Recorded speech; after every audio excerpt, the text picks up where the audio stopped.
Hey guys and gals, Never here from Drake Game and something on Twitter, the Gaming Drag. Today I'm coming back at you with a Let's Play episode of Wayfinder. Yep, you were right, y'all. I do have a whole other day. I was using an outdated version. I think I was using 1.9.3, so I've updated to 1.9.5. So here we go. Let's jump back in, shall we? I hold my hand over my eyes to block the sun from view. It's already bright enough for an autumn day, but I think I also had a lot to drink last night. Maybe too much. I think there was a line about who was their. It was like saying who was their mother, talking about all three of the wolf giants. So yeah, I had to force myself out of bed this morning, force myself to face today.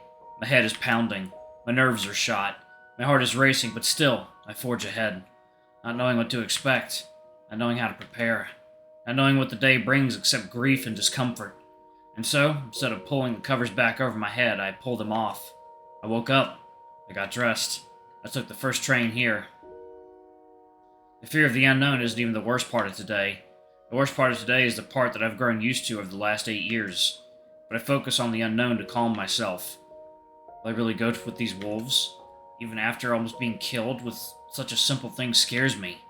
Fills me with anxiety. And yet, I'm still contemplating this and realizing how little I freshened up when I reached my mother's home and knock on the door. Oh, looks like the mom got a updated sprite. It only takes her several seconds to open the door and she smiles, moving closer and hugging me tight.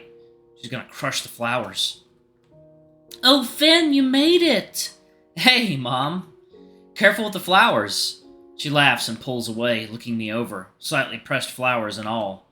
After a moment, she motions for me to enter my childhood home. As we enter the living room, I can't help but look around, searching for any evidence of hastily hidden glasses of wine, or bottles of the stuff for that matter. Noticing none, I turn to my mom, impressed.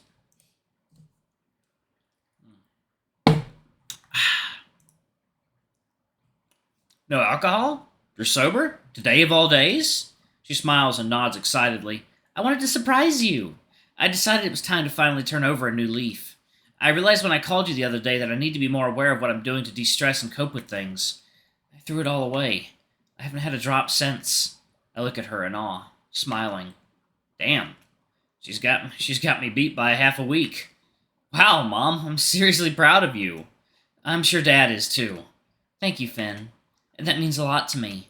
We smile at one another warmly, and I change the subject. So, are you ready to go yet? My mom tilts her head toward an embroidered blanket she looks as if she's working on, pursing her lips as if to indicate she's not willing to answer. I take the hint. Well, you finish what you need to.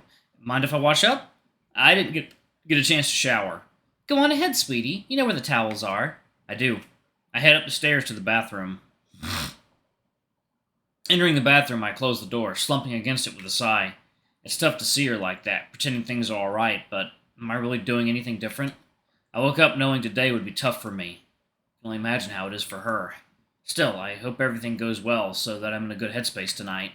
If I'm going with the wolves, I want to make that decision at full capacity. I start the water in the shower and let it get hot, then turn the temperature down just a bit. After spending some time soaking myself under the water, I decide I should use something nice smelling on my skin and a good shampoo and conditioner to round it off.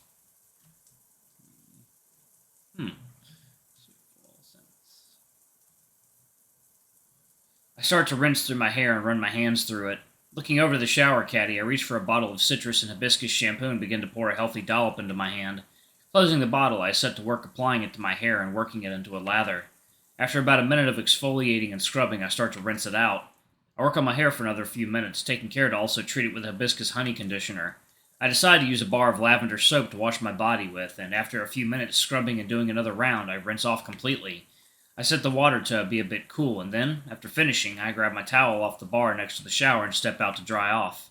Finishing my shower, I decide to spruce up in the mirror.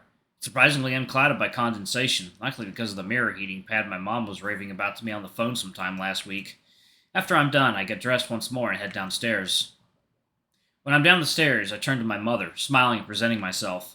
She laughs and claps for me. Oh, there's my handsome son.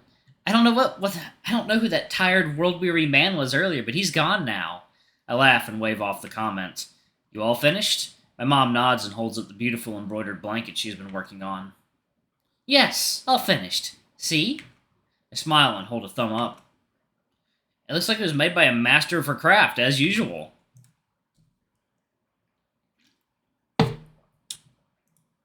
Yeah, Dad'll love it. I know it. We ready to go? My mom nods and gives me a chuckle. Of course. It's not like we need to wait any longer. Your father is already there, after all. I can't help but snort, even though it's a pretty morbid joke. It's exactly the kind of bad joke he would have made. We arrive at the open gates of the graveyard together, arm in arm, with my other arm carefully holding both the bouquet I bought, as well as the second bouquet of flowers we picked up from a florist.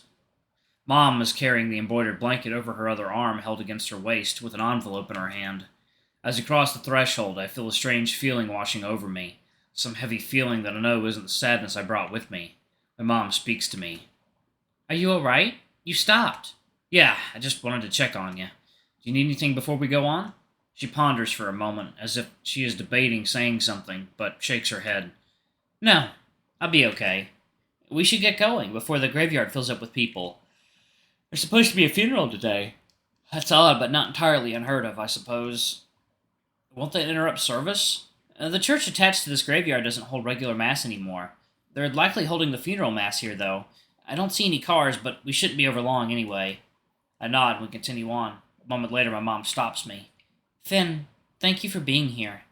I know you're trying to move on with your life, but it means a lot to me that you can be here for me in spite of your own feelings. I sigh. It's not like I don't want to be here, though it's definitely going to take its toll. I'll be alright, though. Let's go on. We walk on toward my father's grave. The trail winds around the edge of the graveyard and under many trees. It'd be hard to tell where to stop walking and turn into a road, but we've walked this path many times before. The two of us say nothing as we walk on.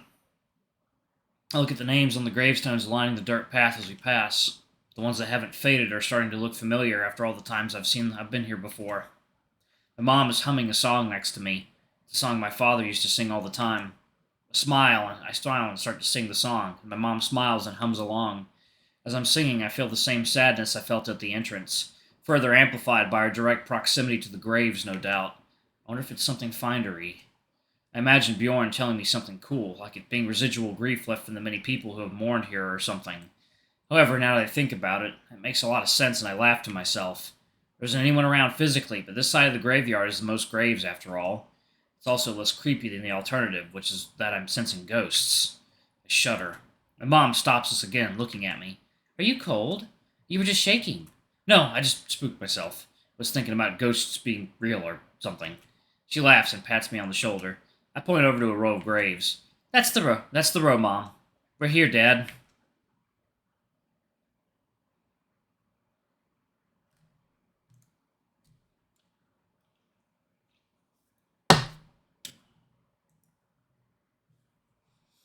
Mom leans over my dad's grave and wraps the green embroidered blanket around his gravestone. She kneels and puts her hands together over the letter, holding all to her chest, and closes her eyes in prayer. She starts to talk to my father's gravestone, but I'm not listening. I've got too many other things on my mind to focus. I've never been a religious person, but I suppose one wouldn't blame me for questioning things now after everything. I decide not to pray with her, however.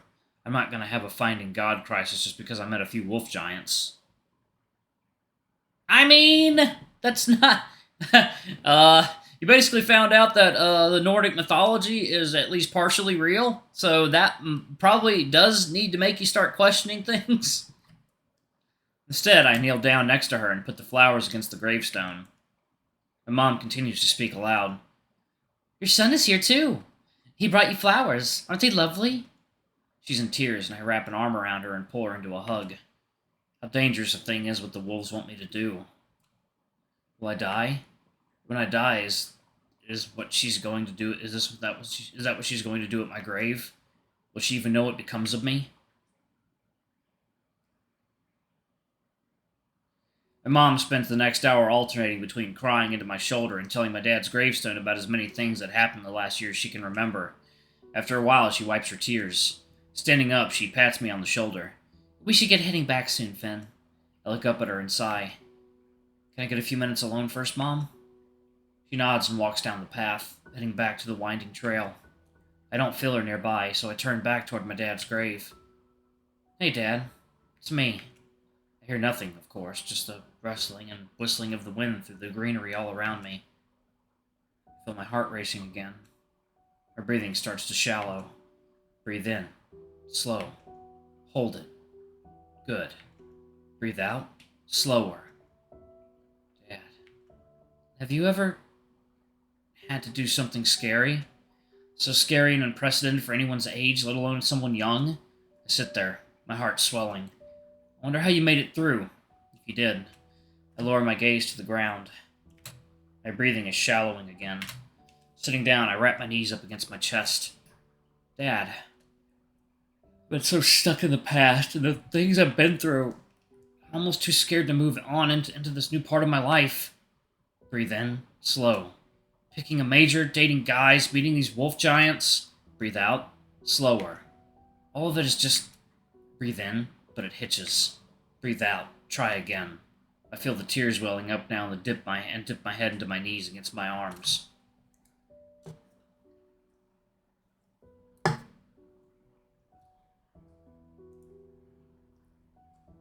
Dad, I'm so sorry. I'm the reason you... I don't want to say it. I wish I could forget it, but... I killed you. I can't move past it. I can't forget it. I can never forget it. I sit for a moment, feeling the late autumn wind at my back. I think about what I've done, what I've been through, what I've avoided because of my own hesitancy to move on. Do you think it's okay for me to move on? Am I allowed to try to be happy now?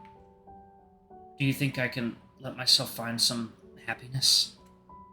Breathe in. Hitch. The air around me is filled with more grief and sorrow, as though all of the past mourners are a tidal wave gathering and washing over me to swallow me up. My shallow breathing is set to overtake me. I touch my father's gravestone to anchor myself.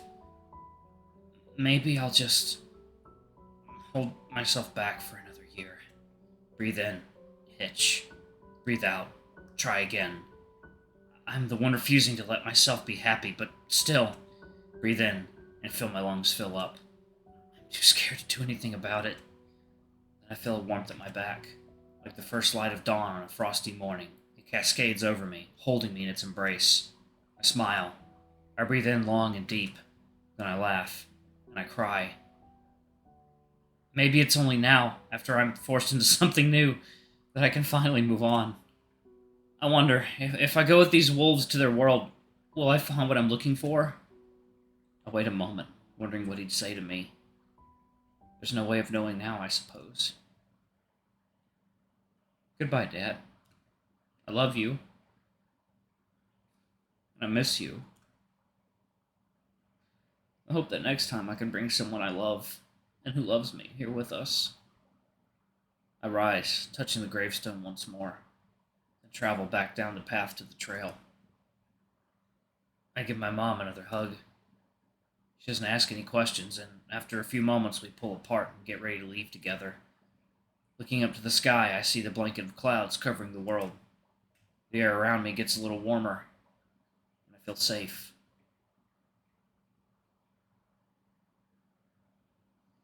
After a stop at a cafe to grab some coffee to go, my mom and I return to our home. My mom sits on the sofa and places her coffee on the table along with her phone and bag. She sits back and sighs. Well, that was cathartic. Tell me about it. I feel like my chest is half as heavy. Alright, y'all. Go ahead and pause it right there. Oh, God. Between this and Promises to Keep, these are some heavy fucking games after what I've just recently gone through, but they definitely share a similar theme of loss and grief. Anyway. Alright, thank y'all so much for watching. Don't forget to like, comment, subscribe, ring that notification bell, and check out our Patreon, our YouTube videos, and our YouTube memberships. It always helps. Anyway, I love you all, and I'll see y'all in the next video. Bye-bye.